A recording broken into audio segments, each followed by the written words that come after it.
We have to talk about two things that you don't like. We have to acknowledge mental health. Mental health and suicide. I felt as though I was in a dark hole and there was no way to get out. In this pandemic, it's been hard. You can't go to school, you can't escape, and most people don't come from best homes. COVID-19 has caused a collective trauma of pandemic proportions. I'm cooped up in a room all day, 24/7, 7 days a week. There's nothing to do but think. You constantly do the same thing over and over again. Emergency room visits for mental health issues have skyrocketed since the pandemic began. What's up, y'all? It is your boy, Izzy Baker, the star of the show, fake comedian, host of PSA Podcast, a podcast for mental health conscious millennials with unpopular opinions. And today, I am hosting the panel, all right? The panel for the Unspoken Casualties, the Heartbreak of a Pandemic. We got a whole lineup of people today, from the creators to other people that work behind the scenes, people that were actually in the project to discuss suicide and how it affected us and, you know, how it affects us all in the pandemic and everything that's happened in the last year and a half or so when our world totally flipped all upside down. All right. So sit back, relax, and let's and tap into the conversation. Okay. So we're here today. We got the panel of people, a bunch of great influential people, and we want to start with introductions. All right. So we got Cameron Lee. We got Charity Johnson Hamilton. We got Javion C. We got Camry Ayers. And then we got Professor Doris Childress. All right. So how's everybody doing today? Good. Great. I'm good, actually. Excited to be here. Excited to host this panel discussion. All right. So before we get first in everything, first I want to give a shout out to the whole cast and crew. I watched the presentation documentary. It was great. You definitely got to say you created something great, and the acting was good. It wasn't forced. It wasn't cheesy. I wasn't like, oh, you need to get him out of here. I liked every part of it, so that was good. All right. So good job with that. So got to start off with the first question of the night. What inspired it? We know the pandemic, right? But what else made you say, I have to create this? Well, first off, my name's Cameron Lee, so you already know me. And I am the director of Unspoken Casualties. First off, we didn't really know what to create when Professor Childress gave us the project. And so when everybody decided, let's talk about suicide, I thought, okay, I can get on board with it. But we had to tread lightly and think about how we're going to approach the topic. Understanding suicide, since that's the topic.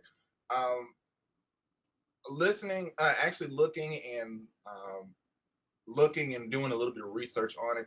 I have not seen one documentary or one project from anybody in the world talking about suicide as a whole. There are suicide cases and suicide stories from local media and a bunch of other pundits and personalities, but actually talking about it is something that's really interesting to us. Okay. Anybody else who was a part of it want to piggyback in and tell what why did they want to be a part of this project, or what inspired them to even jump on board? Hi, my name is Charity Johnson Hamilton. I am a writer of Unspoken Casualties.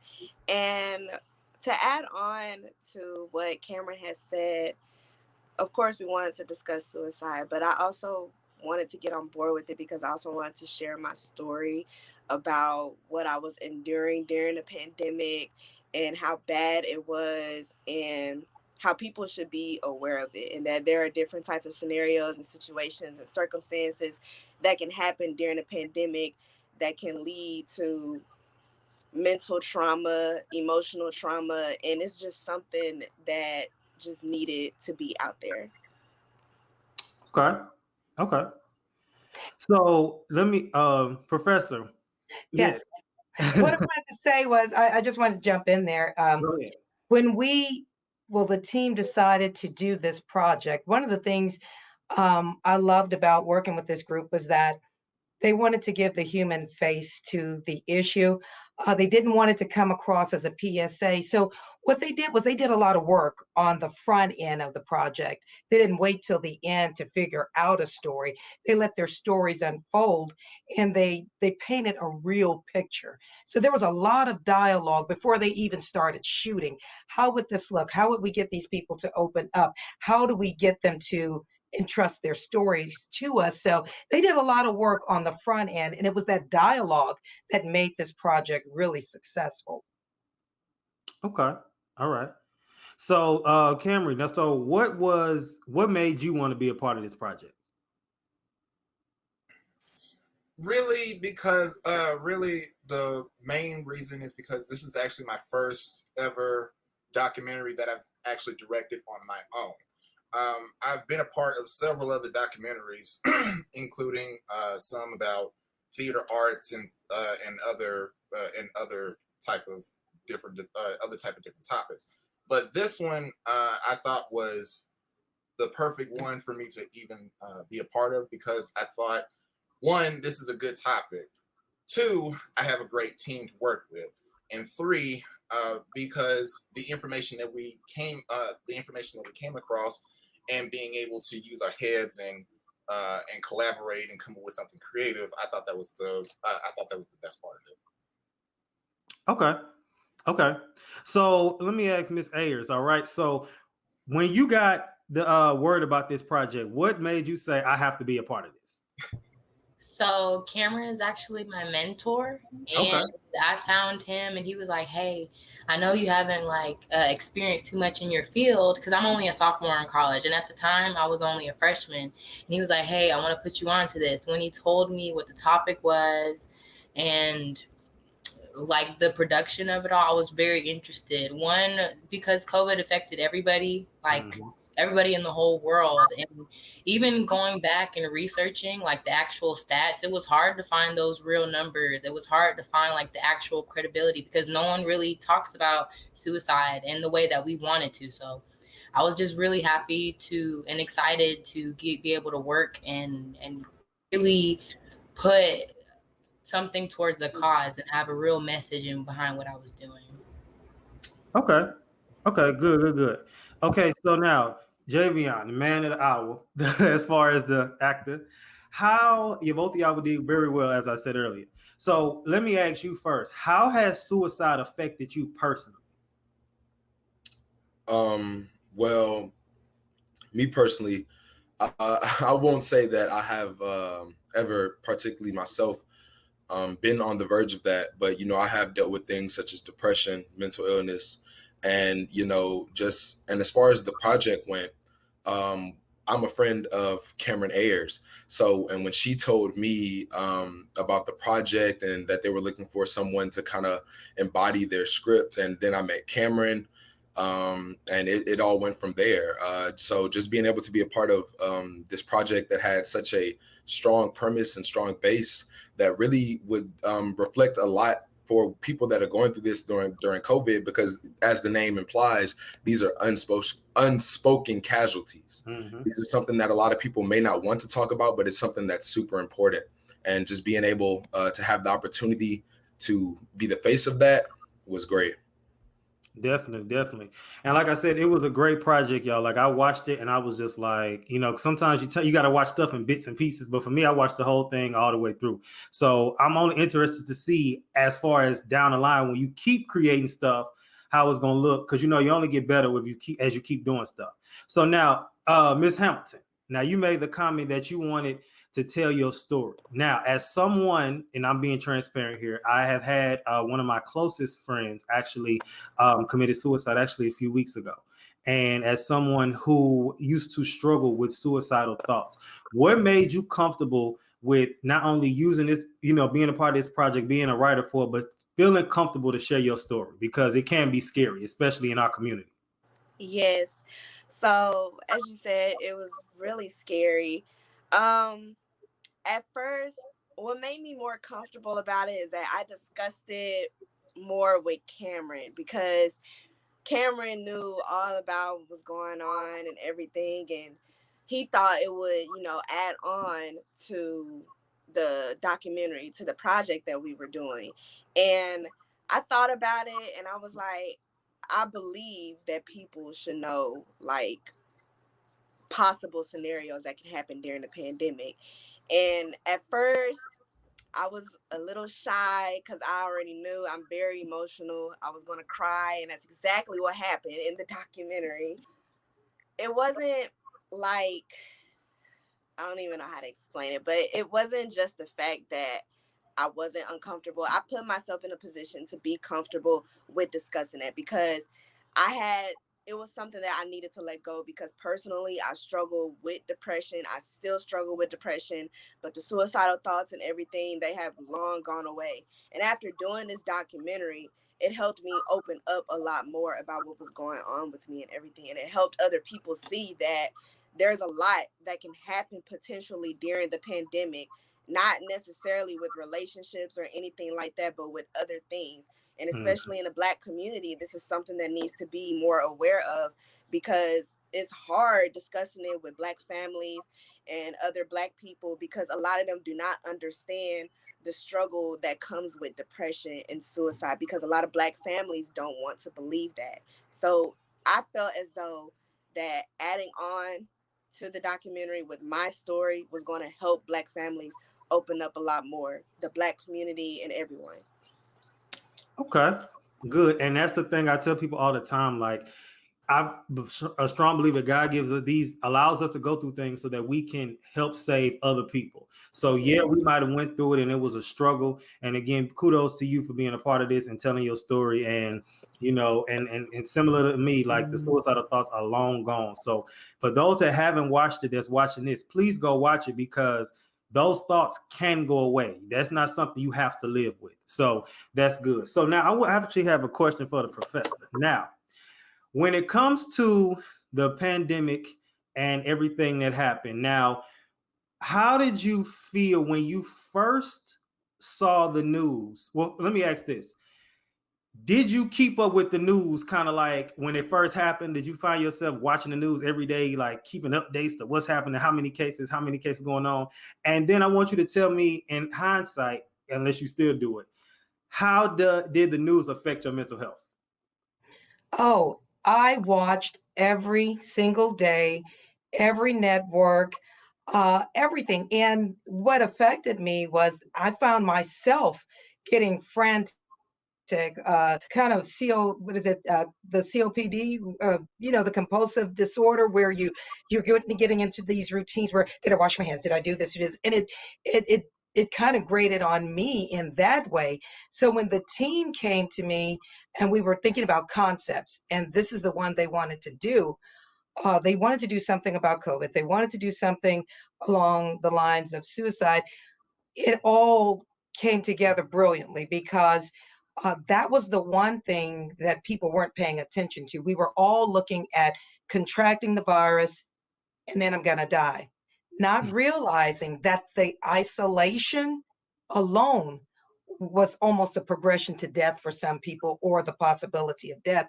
And I think by watching the news and then engaging with people around me and then talking to my students and realizing I had to totally reformat classes, how I work with students, how I demanded things out of them, there was a bunch of grace that I think professors needed to impart and should have imparted during the season. And when that grace was imparted, I saw my students develop freely to tell these kind of stories. So yes, I think it affected everybody, whether they want to admit it or not.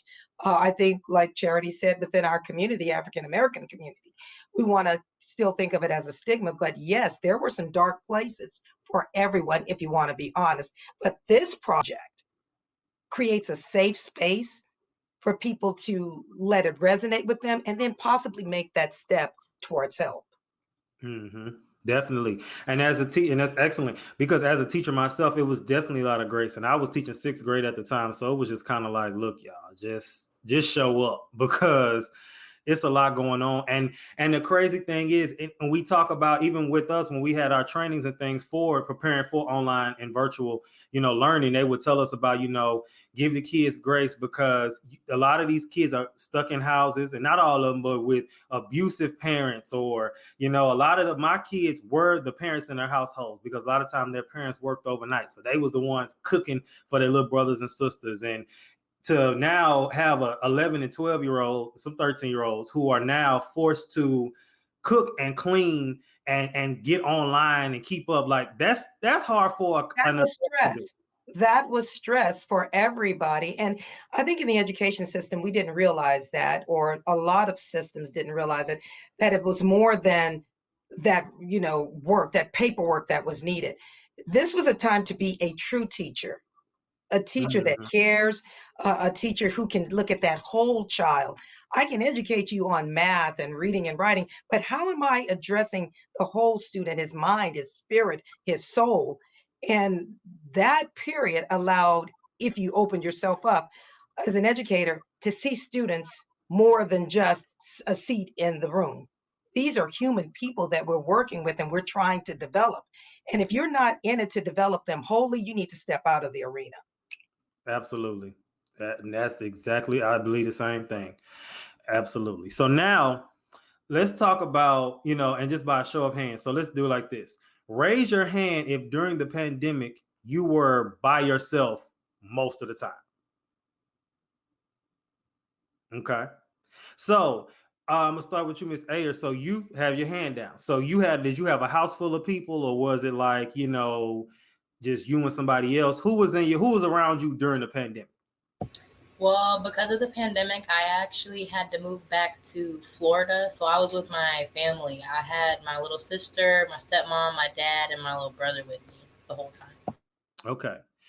All right. So now, how was that? Like, how was it in a house full of people? Because I couldn't even relate to that. So I want to get to both perspectives. So how was it with a house full of people? Because I know for like some of my family members, the ones that had a house full of people, they said they want to tear each other's heads off. So how was it in your household, if you mind sharing? So at first it was fine because I got to bond with like my siblings a little bit more. We got closer, but I want to say after that first month, it was when I started really headbutting with my dad and my grandparents, like especially. Like it was kind of like we were all stuck, and I was class of 2020, so I was also trying to be like, well, I'm grown now, I don't want to do this. And they were like, well, you're still a child, you're still here. And I was like, well, I'm in college though. And it was just kind of a lot of headbutting in that area, so it did get tense at times. Okay. And Javion, you said you were by yourself, so when you were isolated and by yourself most of the time, how was it for you? Well, I'll put it like this. So I was by myself in the sense of isolation. I was with my family, living with them, because I'm never truly by myself because I was born with a twin brother. So since the womb, no single birthday parties. But outside of that, just one, I was a fellow class of 2020. So no graduation, no prom, nothing like that. And I was trying to embark on this new path by myself into this new section of my life, as far as, going to college, trying to make a name for myself and really just pursue my career. Because, my twin brother, he didn't go to college. He went to trade school. So I'm pursuing this area really alone online, trying to get these classes done, while at the same time trying to uphold positions that I'm in and, doing work within my community. Luckily I was able to, do what I had to do. I was elected Mr. Freshman, got really involved within my campus and the campus community. But, it was very, I'll say, it was very difficult just juggling all of that at once while still wondering, like, man, when will this pandemic be over? Yeah. Okay. Yeah. So now with the pandemic and with us being in the house, whether you were with people or whether you weren't, a lot of times we picked up habits. So I know for me personally, I definitely got back into writing out my goals, because I like to do try to do 5 goals a day, even if it's something simple like workout or take a nap. I like scheduling naps in my day. I'm sorry, that's just me. I can't do it every day, but I try to do it most of the time. So, Cameron, is there any good habits you picked up during this pandemic? Anything good that you definitely picked up and kind of is stuck with you? Well, I wouldn't say any new habits or any good habits. Maybe just like the same thing over and over again. Like during the pandemic, actually, and I heard that question wrong earlier from the previous topic. But during the pandemic, I technically wasn't really alone, and then I was alone, just 50-50. But majority of the time, I'm usually here in my room, and I'm just coming up with more creative ideas or something along that matter. So I would say that is one of those habits that I've actually been pretty much working on at the most. Okay. And then of course we got to do the bad too. So I'm gonna ask Ms. Hamilton, anything during this pandemic that happened that you picked up that was a bad habit? I know some people said they was eating fried chicken every day. Some people said they was, some people started cooking every day too, so that was good. But I mean, some of them was cooking the fried chicken. But any bad habits you picked up where it was like, why I do that? Not necessarily. There weren't really any bad habits that I picked up, but it was like there was nothing else to do. So all I really wanted to do was like eat because like it was hard being in the house because I'm already a natural homebody, but when it's a different story when you're forced to stay in the house versus having the freedom to actually leave and go do what you want to do or need to do and everything. So instead of picking up a lot of bad habits, I kind of went back to my hobbies that I was used to be into a lot, which was like writing, reading, painting, playing video games. It just kind of helped me to keep my mind off of like being quarantined, being in the house all day, and just to help me just free myself basically. Definitely. Now, we talk about the pandemic, and this one had a lot to do as far as this documentary with suicide. Now, again, with the raising of the hand, has anybody ever heard of the show 13 Reasons Why or watched it? We'll say watched it. Okay. Now, with that show, I watched it, and although we're all Black, and she was, white, and so I heard a lot of Black people say, which I'm on a slippery slope with that. And they would say a lot of stuff she went through wasn't that serious. Okay. In the Black community, what she went through might have not been that serious to some of us. However, we cannot tell nobody what caused them to commit suicide or harm themselves. And for me, I like the message of the show where, some people, they said it was a trigger. But I think that it was good that even after she passed away, it started off from her after, from death. But I like the message of showing what life is like after you commit suicide. And I think that was the best part of it, because although it was sad and it was gloomy and it was kind of dark and depressed, well, the first 2 seasons after that, they kind of moved on from her. But I like that they showed that, because people need to see that. And I feel like as someone, although by that time I was over the suicidal thoughts, but for me, that was the nail in the head and the nail in the coffin where I said I could never do that. Because watching that show and seeing how her mother was, how, her friends were, even people who didn't talk to her like that, how everybody was burdened by her death and why she killed herself. So I'm glad it did that, and that it did its purpose, I feel. And I personally think this project is up there with it as far as it will help people to see that not only, is suicide, permanent, but it'll show them like it's not worth it in the end, and help them with those feelings of darkness and despair that they can't get over it. And it shows that people just like you go through the same thing you go through. So I think that was a good job with that. All right. So another question I want to ask, and I'm going to ask Javion again.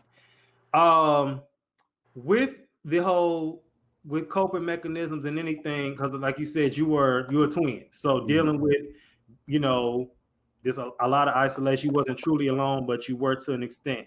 Now, me, like Charity said, she a homebody. See, I'm the opposite. I'm an outsider.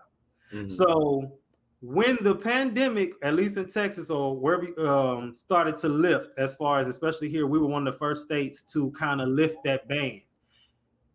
Were you quick to go outside? Did you stay at home a little longer? I know some people was on Twitter like, I'm gonna give it an extra week. Not sure what that extra week will do. But what was your take on that? Well, I guess I'll give a little backdrop first. So I myself am a social, extroverted person, I guess, by nature. I'm a theater major. I love performing. So being in large settings with a large group of people, I love it. I thrive on it. So I go to an HBCU. So we just had a hump night yesterday. You can ask people that saw me there. Javion was in the mix. Of course, I had my mask on. I did my best to socially distance, but I do enjoy being in social settings. But once the mask mandate did lift, I personally did not agree, just because you still see the cases rising, and it feels like, okay, we have this vaccine now, so y'all can start going back outside. And I was a little shaky on that, because it didn't seem, politically correct to me just to, we have the vaccine, of course, that's great, and I do believe people should get vaccinated if they can, but just, that came with a lot of ignorance and a lot of people thought, we're out of it, we're done, COVID's gone. And now as we see a year and a half in, that COVID is very much so still here. It brought some brothers and sisters with it. And, now more than ever, we need to, if we can just bunker down how we were supposed to in the beginning of the pandemic, then we may be able to see this thing out. Okay. I honestly, and I got to keep it 100. That's what I do. Because I'm like you, I'm a social person too. So it was killing me. Like I was in the house, was looking at the wall. Like I'm going outside, going for runs and stuff, seeing what my friends doing. We making little jokes like we going to each other's house saying, hey, y'all, we at the address tonight. Or hey, we at Seaside tonight. We at each other's house playing, making a joke. But I definitely understand. And, and like Charity said, I'm a homebody. So for me, I like being at home because I choose to be. And I had a friend that was like that too. He would be like, no, I'm a homebody, but now that y'all forcing me to be at home, where y'all at? I'm going to come over. So I know some people couldn't take it. With the vaccine, so that was a good segue into that. Do you all believe, because I personally do, that the vaccine or the way that people are discussing in a manner of it should be mandatory, guilt tripping people into who haven't taken it? Do you agree or disagree? I say, do you agree or not that may, what's the word I'm trying to say? That may make someone who maybe is struggling with mental health, maybe who's already scared, made more fearful of it. That everyone is trying to make it mandatory, and that everyone is trying to make it to where it's like, if you don't have the vaccine, you're irresponsible. That's the question I want to ask. Professor, how do you feel as though people who haven't taken the vaccine, that they're irresponsible? Well, getting to the middle of that question was basically the vax shaming. Yes, can it be a trigger, or can it be the impetus to pushing someone into a state of isolation or depression and anxiety, and therefore making that step toward what our documentary is about, suicide? Yes, I do believe that any kind of pressure you put on someone against what their natural thought is as to how they're going to live their life, it could be a trigger or a step to push people into suicidal thoughts, depression, or what have you. I think it can be. Okay, I definitely agree. What about you, Ms. Ayers? How do you feel about the vaccine? Do you feel as though, I need to get it? Do you feel as though if I don't get it, I'll be okay? I got my vitamins, I got my water. What is your take on it? So I'm vaccinated. I personally, I understand if you wouldn't want to get the vaccine currently because, it's just a little skeptical. But I personally got it because I believe in it. My family, all of them are in healthcare. They're all pharmacists. In fact, they're all like director of pharmacy. So they know their stuff. When my granddad took it, and in our community, people really take his word for like law. I kind of was like, okay, I probably can trust it at this point. You know what? Can I add something? I think the education and science just really needs to be packaged for every community and for everybody's personality or the place that they're in. If you are dealing with people with mental health issues and they're already maybe in care, then those issues, the scientific facts about the vaccine, needs to be tailored for them so they can have an outlet to make that decision and not be influenced or hurt by the vax shamers. I'm vaccinated. I believe in the science, but yeah, it can be detrimental if those people are bullying them, because that's almost like a bully, you know? I think that's the perfect word, bullying. And, you know, and me, I'm the type of person where whatever you feel is best for you. But anytime you try to force something on somebody, people are naturally going to be like, why? You know, it's kind of like, I think of Dexter's Laboratory when they were like, don't press the big red button. Well, I'm going to press it because you told me not to. Or it's kind of like, well, I'm going to do this, the opposite of what you tell me to do. So I think that's just naturally human nature, you know. And of course, some people, you know, got it. And I'm just all for, if you want to get it, get it. But don't get it because you feel forced or like you're bullied into it. Okay. All right. So Cameron, ending off with you, my last question of the day. So the documentary is doing good, it's doing numbers. We love to see it. Do you think there could be some type of part 2 or, you know, follow up to this great documentary? I do. We're in talks. We're not fully sure about where to go next, but we're in talks about making it into a short film about what suicide is like and and what we can basically do to prevent it. We're in talks about it, but we're still thinking about how we can approach it and what's the best way to write it. Because if we could do something extraordinary as produce a documentary such as this, and it's gaining a lot of attention across the world and also here at home, then we could possibly do something as a short film to make sure that we could do like a part 2, as what you would say. Okay. All right. Well, that was my last question of the night. I want to thank you all for coming in and having this great discussion. Things like this are needed. And I hope that, you know, we can come back for the part 2. All right. So thank you, everybody, again. Thank you, production team. All right. We are signing out. Tune in next time.